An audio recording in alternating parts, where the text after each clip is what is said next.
I am glad to finally meet you in person, guests from the Astral Express. I'm Fiexiao, the general of the Xianzhou Yaoqing. Let me introduce our guest to you.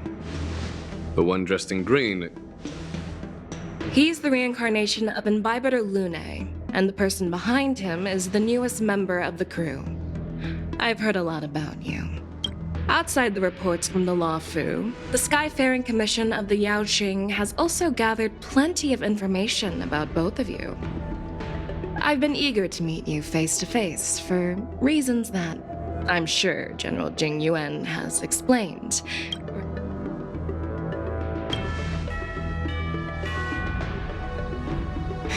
That's right. But don't worry, this isn't a trial. I just want to have a chat with you and get a better understanding of the facts.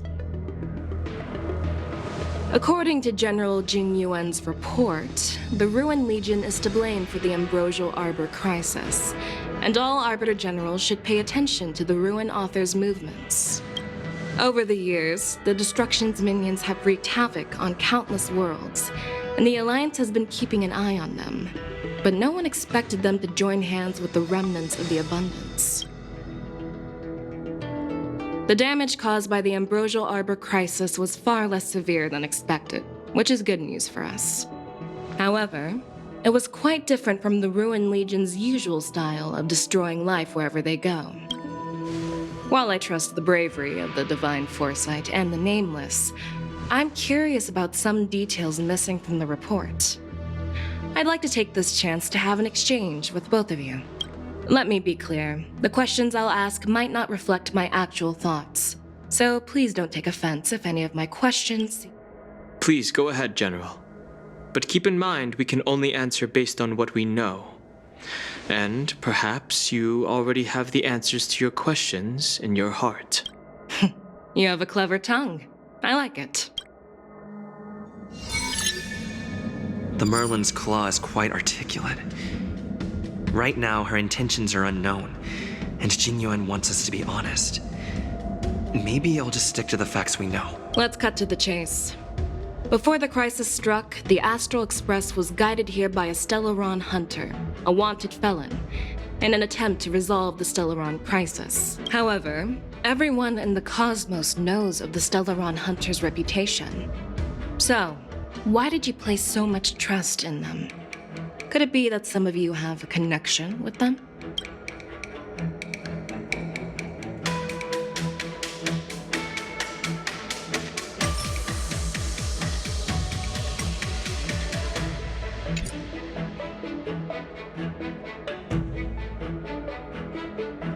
Apart from the Lafu, there are many other worlds suffering from Stellaron corrosion.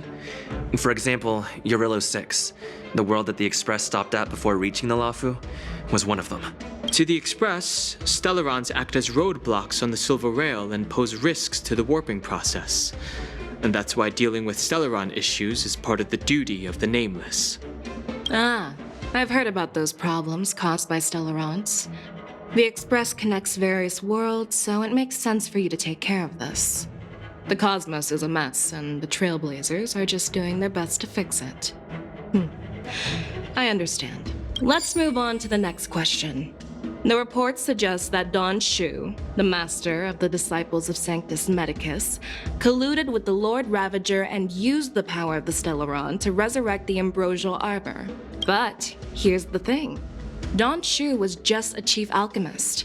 Even if she colluded with our enemies and summoned the Stellaron,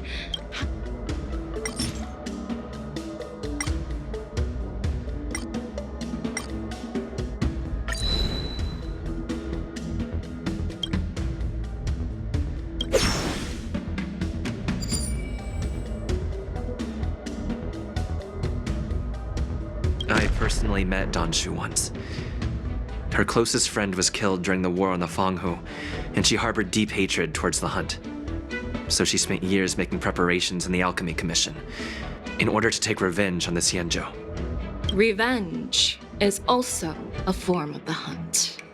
However, that doesn't explain how she managed to bring the Stellaron into the Scale Gorge waterscape, which was guarded by the Videodora. Well, you should ask Don Shu herself for the answer. Unfortunately, Don Shu is dead, and even her corpse has crumbled into ash. That's one less clue we can pursue. Oh. It seems that your answers have addressed all my questions. Generals, I am finished with my questioning. So, what do you think, General Fiexiao? Have the doubts in the report been cleared up? The two nameless have been honest in their answers, even though there are some... However, the 3 questions I posed earlier were not just for the nameless. First, the disciples of Sanctus Medicus grew uninterrupted on the Law Fu, yet the 6 charioteers were... Second, you believed in the Stellaron Hunter's prophecy and entrusted outsiders to solve the crisis, even granting them access to the plague mark. That was a dereliction of responsibility. Third, you insist on holding the war dance right after the Ambrosial Arbor crisis, putting the Law Fu back in the spotlight. That is a dereliction of wisdom. Merlin's Claw. Is this your line of thinking? Or the 10 Lords? From the moment I walked in, I made it clear that the questions I'd ask might not reflect my actual thoughts. The disciples of Sanctus Medicus were deeply rooted and had been plotting for a long time. I admit it was my negligence for not noticing it earlier. As for the Stellaron Hunter's prophecy, I didn't believe all of it. But in the end, the Law Fu did survive the Ambrosial Arbor crisis. So, I think it's safe to say that Elio's prophecy about the future holds. And as for the war dance, do you think I'm unaware of the risks? However, risks can also be opportunities. The Law Fu has lain low for too long. I believe it's time to stir up the dregs hidden in the depths and wash them away once and for all.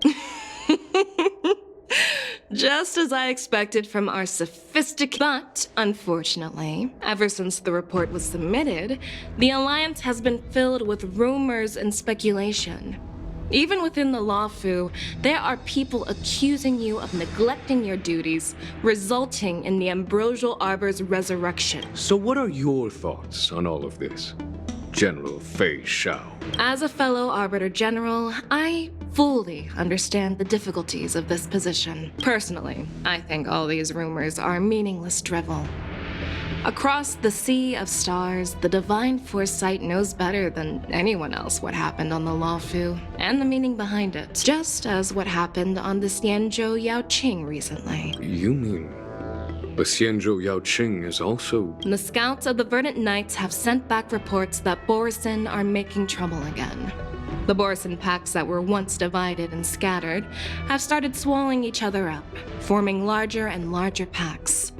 Moreover, there's an entity named Mongus behind it all. An entity? According to the report, this entity isn't actually a Borisin. It's a woman claiming to be the messenger of the Master of Immortality. She's described as having 12 faces and 12 pairs of fangs, as cruel as poison and as elusive as quicksand. That's Ventilia. That's right. You're lucky that I'm the one who came this time. If it were the Patina Justice or the Seer Strategist, this conversation might not be so friendly. I've always had faith in my instincts, so I don't doubt your good intentions. But the Alliance has its fair share of questions and doubts about the Law Fu. So, my plan is to come up with an acceptable answer to satisfy the Alliance. What's in this plan, General Fiexiao? General Jing Yuan, you already know what has to be done. But since you don't want to be the bad guy, I'll take care of it for you. You need the final word from the Ten Lords Commission to quell any doubts.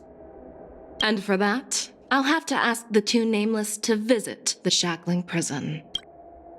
No, I'm not imprisoning you. While you're there, I'll ask a judge in the Ten Lords Commission's Interrogation Division to record a detailed testimony with the karmic mirror from both of you.